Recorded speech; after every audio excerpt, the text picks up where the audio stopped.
hyperbola.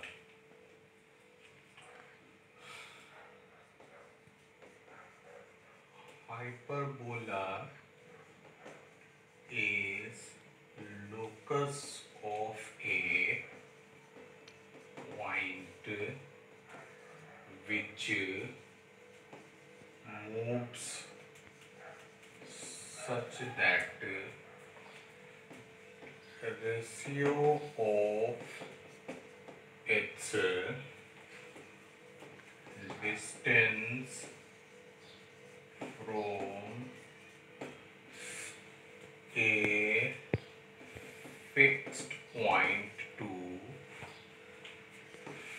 fixed straight line is always constant and greater than 1.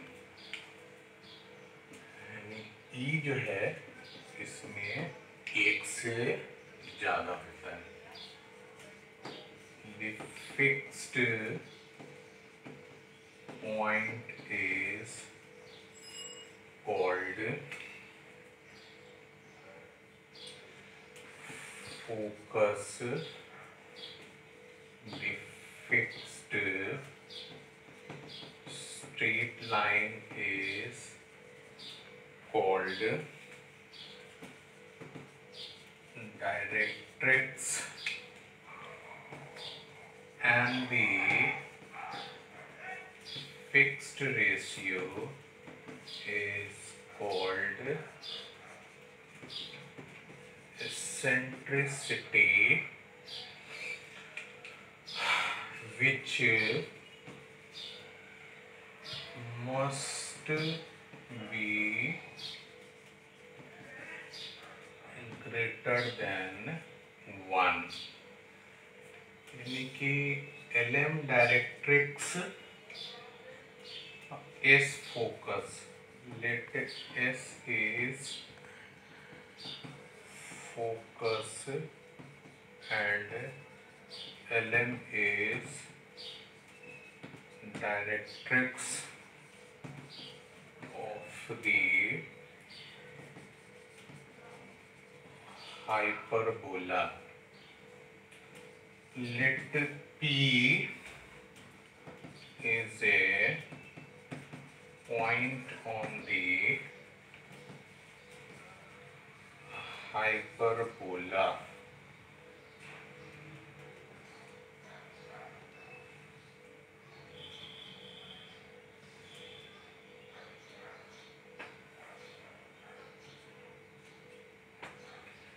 Then PS and PN is E, where E is greater than 1. That is to say PS PN is greater than 1. यानी कि ellipse के case में P जो होता है वो focus के नजदीक होता है और डायरेक्ट्रिक्स से दूर होता है, जबकि हाइपरबोला के केस में फोकस से दूर होता है और डायरेक्ट्रिक्स के नजदीक होता है. ये बात आप लोग ध्यान रखें. देखिए डिफिनेशन ऑलमोस्ट सेम है, सिर्फ एक जगह डिफरेंस हो रहा है, वो एसेंट्रिसिटी 1 से ज्यादा हो जा रहा है. और इसको निकालने का भी स्टैंडर्ड इक्वेशन जैसे एलिप्स में निकाले थे उसी तरीके से इसमें भी बढ़ेंगे. तो चूंकि उसमें बढ़े थे, करीब 10 मिनट थ्योरीज में लग गया था, और उसमें आपके पास वो रिटर्न भी होगा, तो हम लोग उसी के लिहाज से बढ़ेंगे. ये आया था शायद आपका, बट ई तो 1 से ज्यादा है, ई स्क्वायर 1 से ज्यादा होगा तो 1 माइनस ई स्क्वायर नेगेटिव, ये तो नेगेटिव है, इसलिए a square 1 minus e square cannot be written as perfect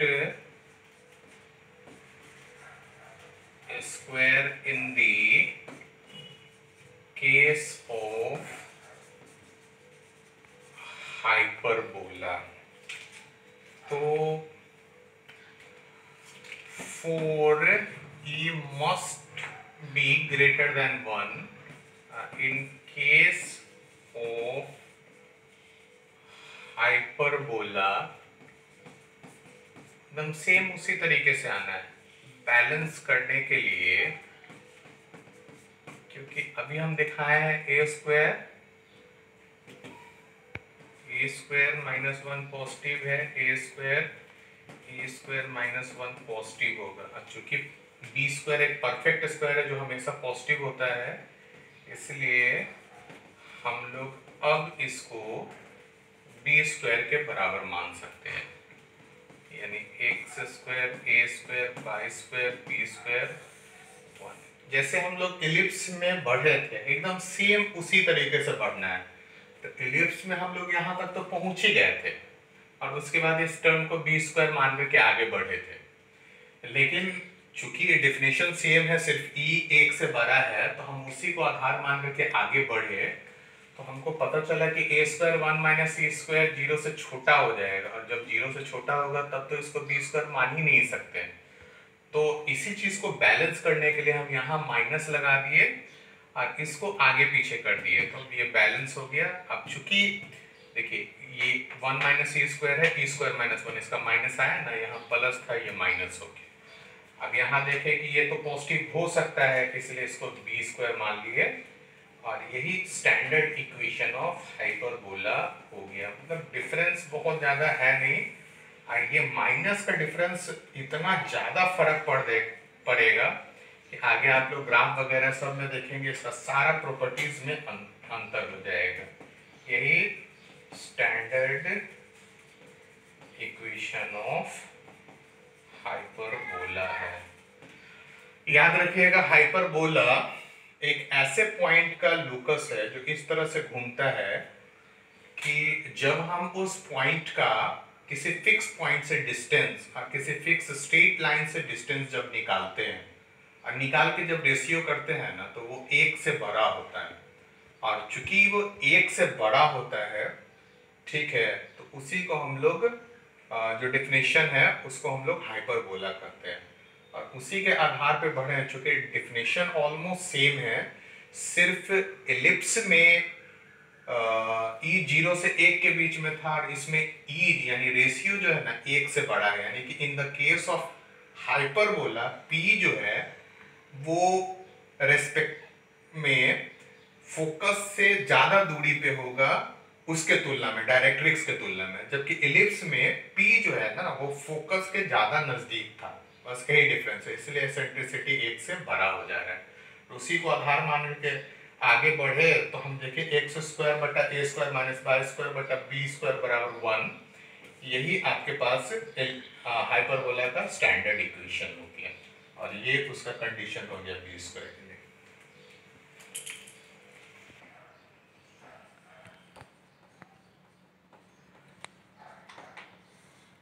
देखिए असिम्प्टोट हाइपरबोला पढ़ने के लिए ये कॉन्सेप्ट समझना जरूरी है।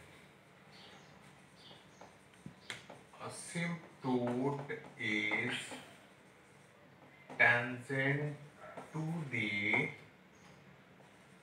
curve at infinity।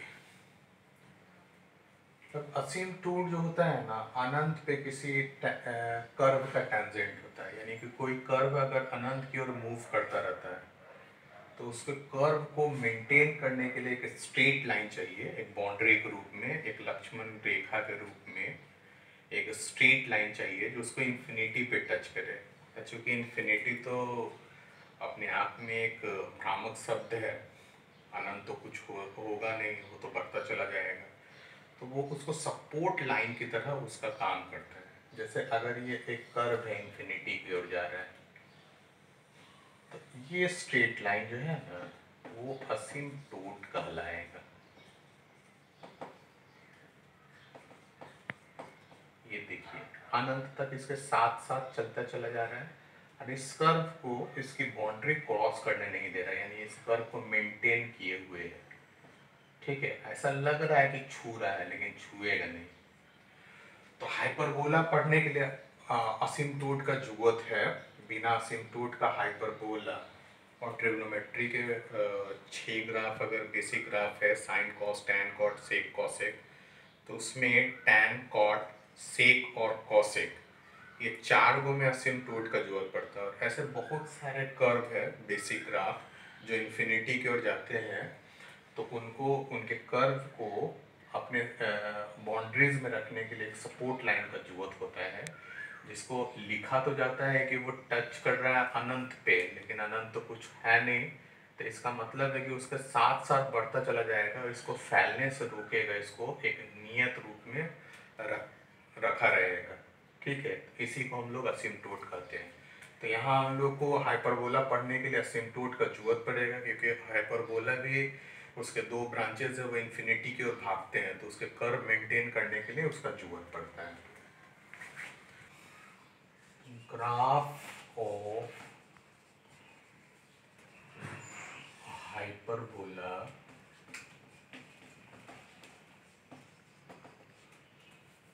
ठीक है, इसका ग्राफ सबसे पहला चीज क्या है, equation is symmetric about both axis. ऐसा क्यों?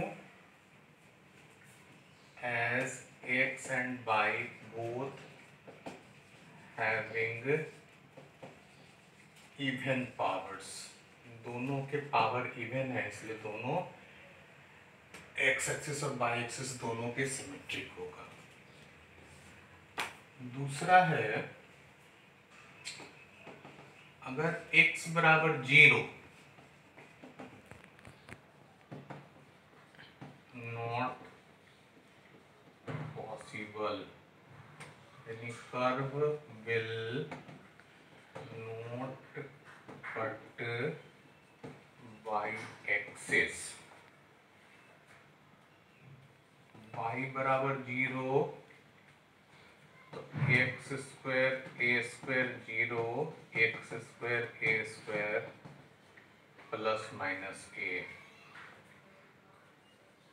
Curve cuts X axis at a0 minus a0। तीसरा, चूंकि X square A square by square B square equals to 1, by square B square X square A square minus 1,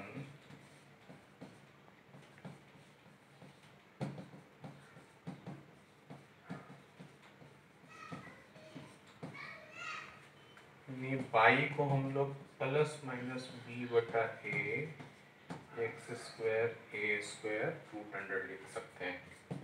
4 real by x square A square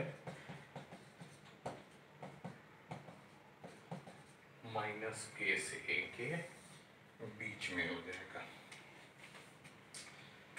अब हमको देखना है कि curve increasing है या decreasing, क्योंकि ये एक्स का बाउंड्रीज देख लिया, बाई पे तो कट ही नहीं कर रहा था, बाई का बाउंड्रीज देखने का जरूरत नहीं है। एलिप्स में हम लोग बाई का भी बाउंड्रीज देखे थे। डिफरेंशिएशन करेंगे, जिनको अभी डिफरेंशिएशन नहीं आता है वो सिर्फ नोट कर लेंगे, जब क्लासेस में कैलकुलस स्टार्ट होगा तो आप एक्सपर्ट हो जाएंगे इसमें।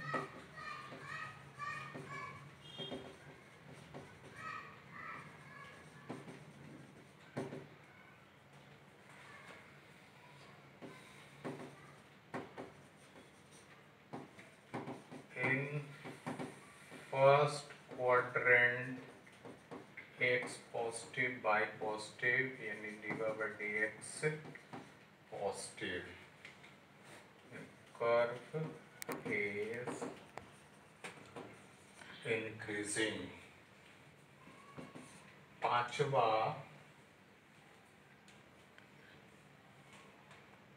चूंकि dx बी स्क्वायर ए स्क्वायर एक्स बटा बाई डबल डिफरेंशिएशन करेंगे by x divide d x by square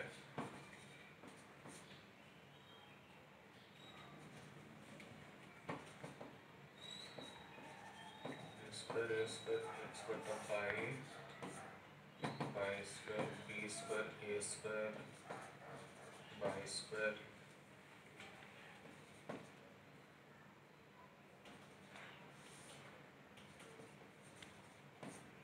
by q LCM लिखने पे। अब यहाँ देखिए बी 4 से डिवीजन कर दीजिए, बी स्क्वायर से ऊपर नीचे गुना कर दीजिए तो बी 4 हो जाएगा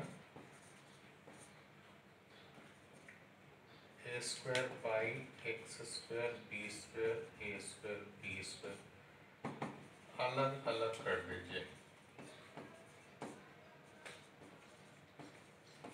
आप देख रहे होंगे कि इसका मान क्या हो जाएगा, नेगेटिव आ जाएगा, -1 आ जाएगा। क्यों? क्योंकि एक्स स्क्वायर बटा ए स्क्वायर माइनस बाई स्क्वायर बटा बी स्क्वायर 1 है, तो ये उल्टा लिखा हुआ है तो -1 हो जाएगा, इसका मतलब नेगेटिव। तो यहाँ तो कर्व इंक्रीज कर रहा था, यहाँ कर्व इज कॉन्वेक्स। ये दो टर्म आपको ग्राफ जब कैलकुलस में पढ़ाएंगे उस समय आपको क्लियर हो जाएगा, अभी नोट कर लेंगे। कॉन्वेक्स में ग्राफ फैला हुआ निकलता है, इंक्रीजिंग में ऊपर की ओर जाता है। अभी ग्राफ बनाएंगे तो आपको क्लियर हो जाएगा। नोट कीजिए पहले इसको, ग्राफ उन सारे प्रॉपर्टीज से कैसे बनेगा।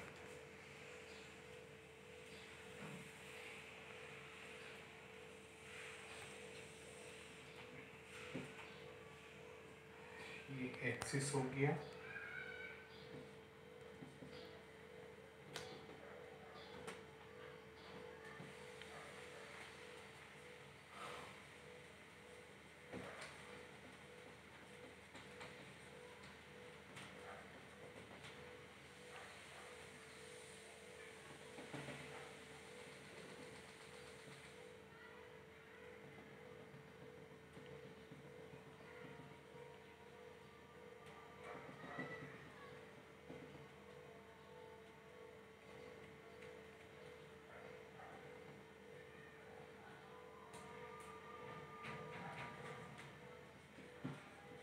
ए डैश बी डैश। हम लोग क्या करेंगे, एक रेक्टेंगल बनाएंगे जिसका एक्स एक्सिस और वाई एक्सिस के पैरेलल, जिसका एक लेंथ 2a हो जाएगा, विड्थ हो जाएगा 2b। अब इस रेक्टेंगल का हम लोग डायगोनल बनाएंगे।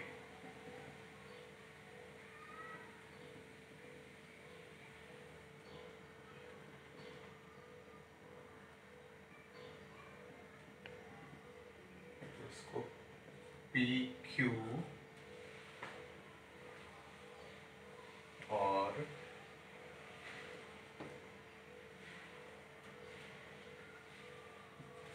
P डैश Q डैश, इस डायगोनल को आगे बढ़ा दीजिए। यही पेयर ऑफ असिम्प्टोट का काम करेगा।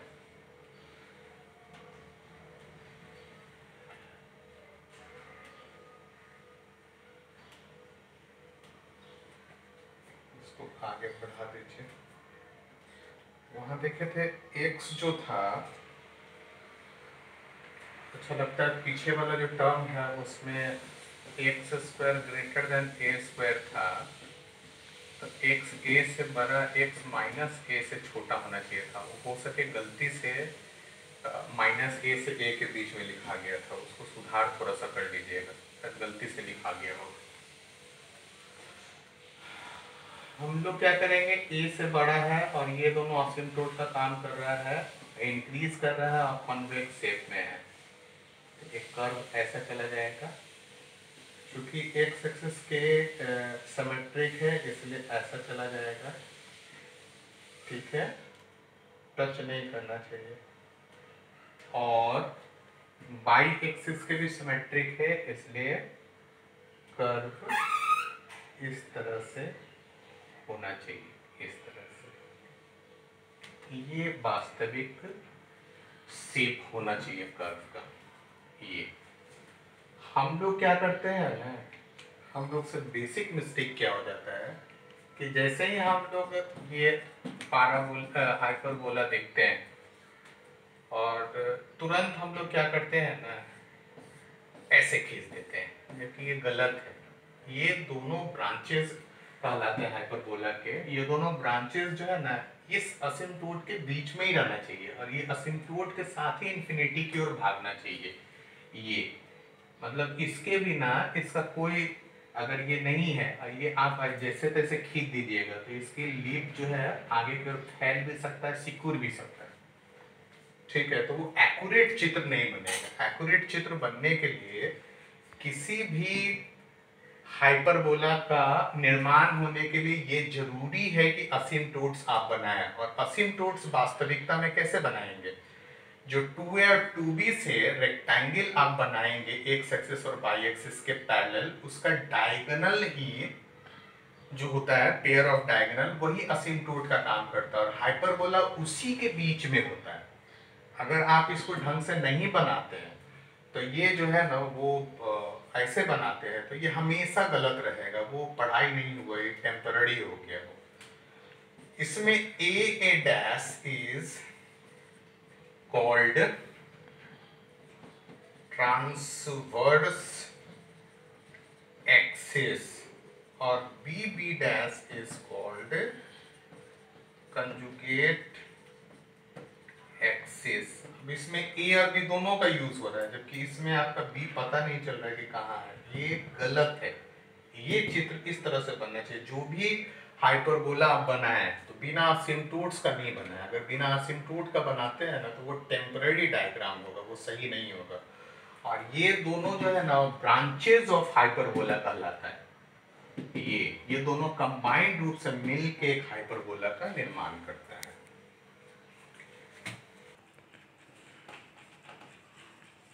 Conjugate a hyperbola, let x square a square y square b square equals to 1 is a hyperbola, then minus x square a square y square b square equals to 1, that is to say x square a square y square b square minus 1 is called its conjugate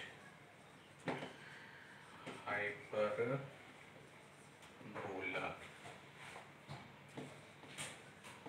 Pair of asymptotes of hyperbola and its conjugate will be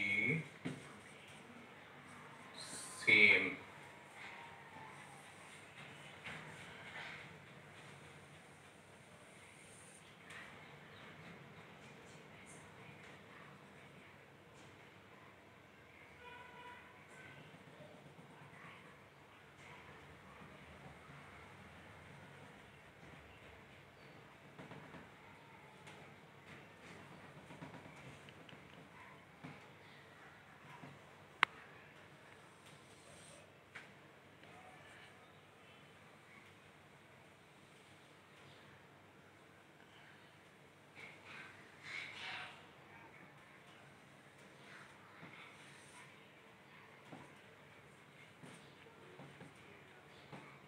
pair of state asymptote तो same होगा और इस बार conjugate hyperbola ये है।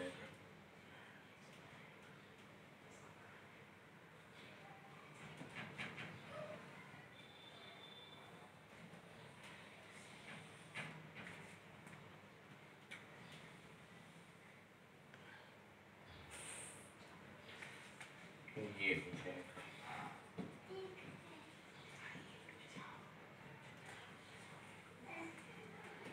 Four conjugate hyperbola b dash is transverse axis a dash is conjugate axis.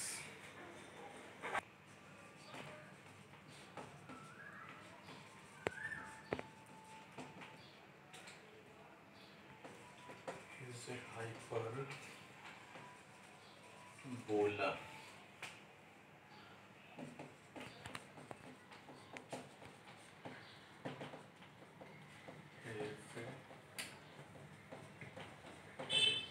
Conjugate hyperbola. दोनों को अगर एक साथ प्लॉट करें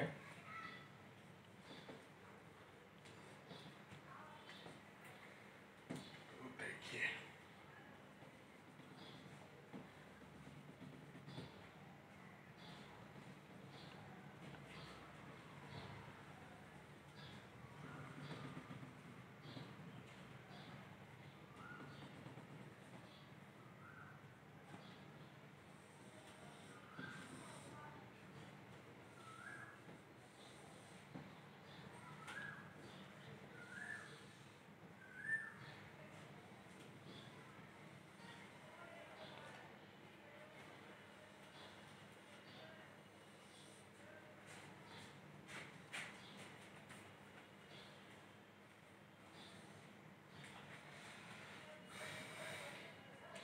देखिए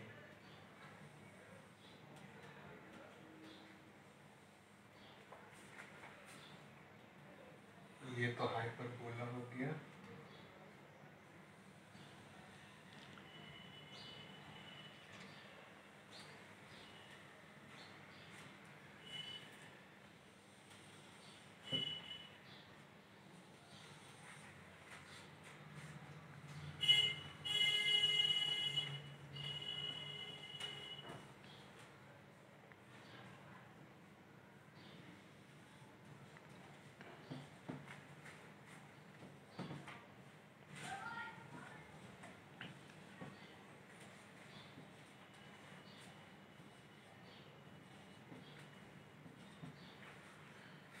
ठीक है, ये हाइपरबोला और ये इसका कंजुगेट। फिर से देखिए ये डिस्टेंस जो है वो b है और ये डिस्टेंस a है। यहाँ ध्यान दीजिए ए बी ओरिजिन से पास कर रहे हैं तो इक्वेशन ऑफ असिम्प्टोट कितना हो जाएगा पाई माइनस 0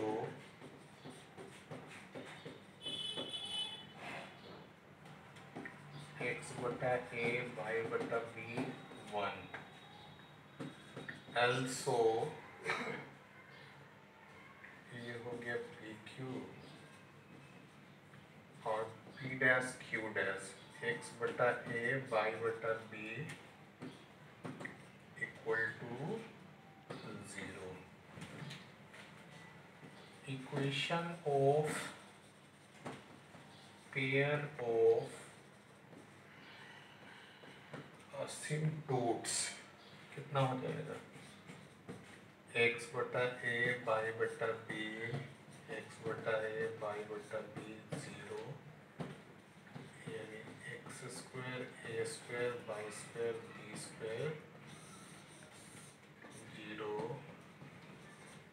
यानी y बराबर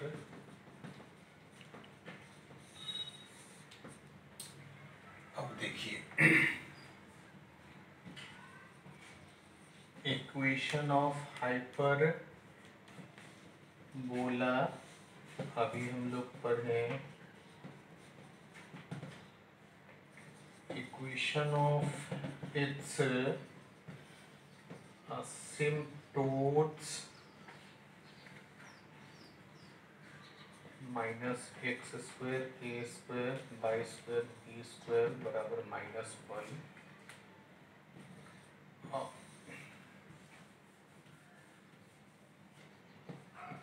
ये conjugate hyperbola equation of pair of asymptotes X square A square by square B square बराबर 0। नोट कर लीजिए।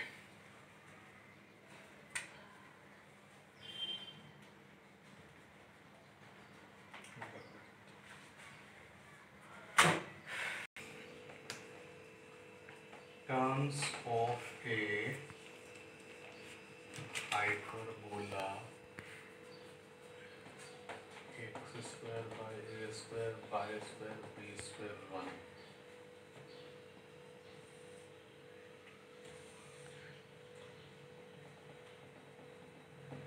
चित्र जब भी हाइपरबोला का बना है तो सफिशिएंट तरीके से ही बना है। बच्चे अक्सर हाइपरबोला का कंसेप्ट ही गलत पढ़ लेते हैं तो चित्र भी गलत ही बनता है। वो असिम्प्टोट्स के बिना हाइपरबोला जैसा डायग्राम नहीं बन सकता है। और यहाँ ये भी मिस्टेक नहीं कीजिएगा कि हाइपरबोला एक पेयर और पाराबोला है। ऐसा भी बहुत सारे बच्चे सोचते हैं, जबकि ऐसा नहीं है। पाराबोला हाइपरबोला दो अलग तरह के ज्योमेट्रिकल डायग्राम से, दोनों का रिलेशन नहीं है इस तरह का।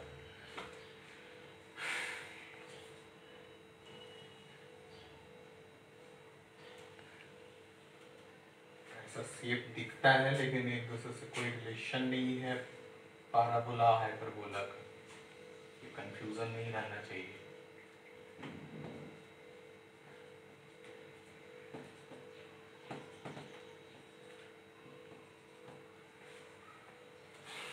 सबसे पहला तो सेंटर ऑफ हाइपरबोला, सेंटर को C0 है। एसेंट्रिसिटी ऑफ हाइपरबोला, एसेंट्रिसिटी तो बी स्क्वायर ए square E square -1 B square बटा ए स्क्वायर ई स्क्वायर -1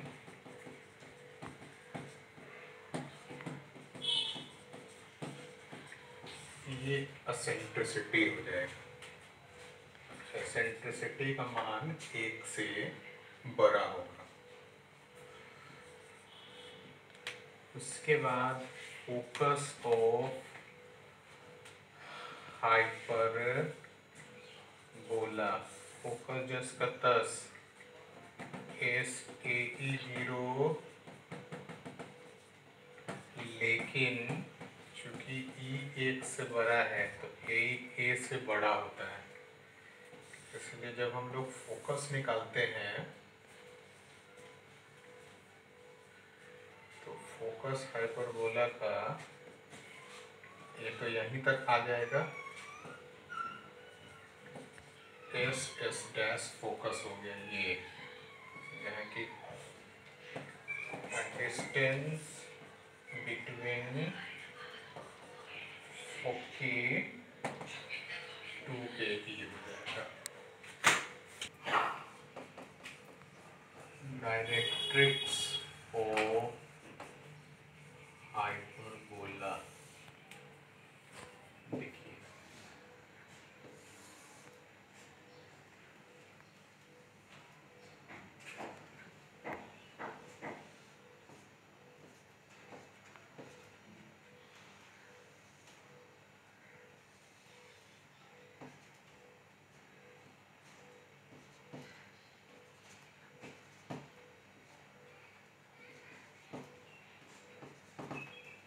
इसमें देखिए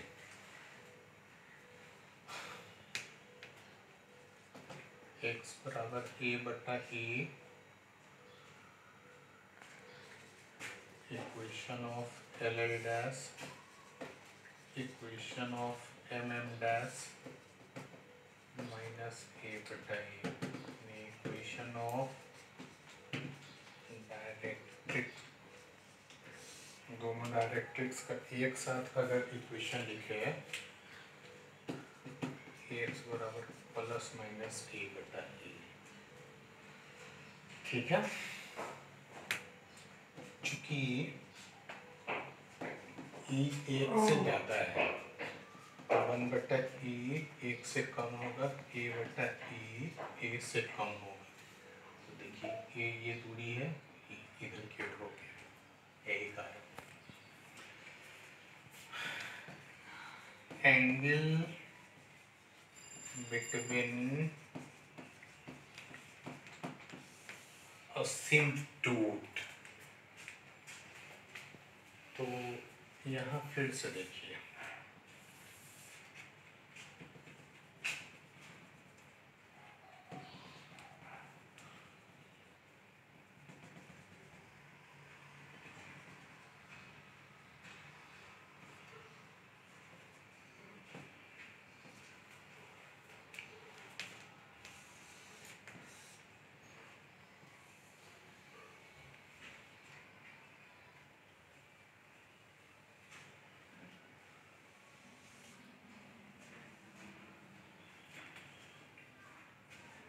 B A theta,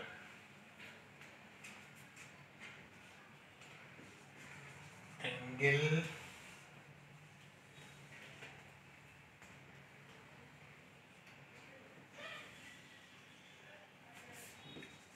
between असिम्प्टोट्स,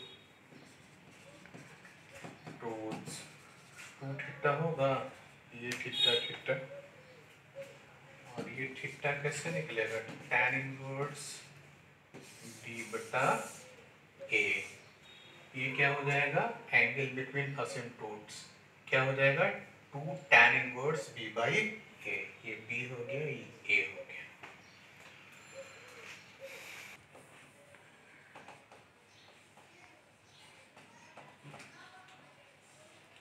auxiliary circle of hyperbola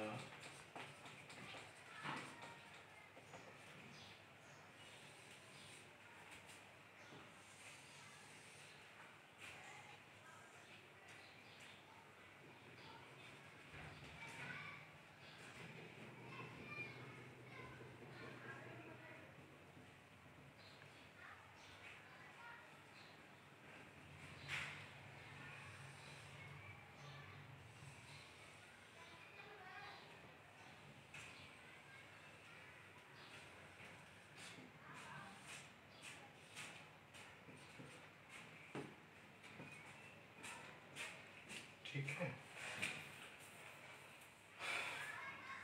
आपके पास हाइपरबोला,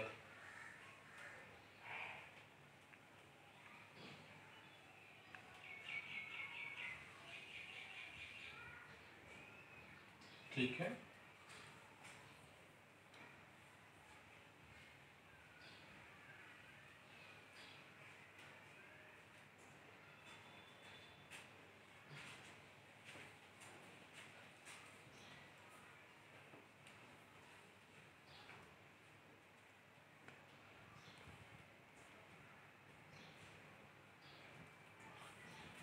ये ऑक्सिलरी सर्कल हो गया। Equation of auxiliary circle is x square y square A square. ये auxiliary circle का equation हो गया।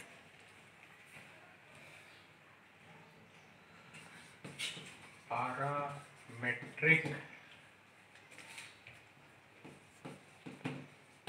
point on the hyperbola, किसी हाइपरबोला का पैरामेट्रिक पॉइंट क्या होगा,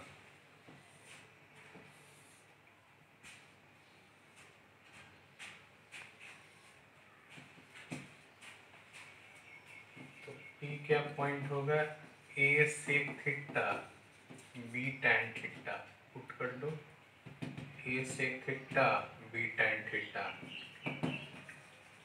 is a parametric point on the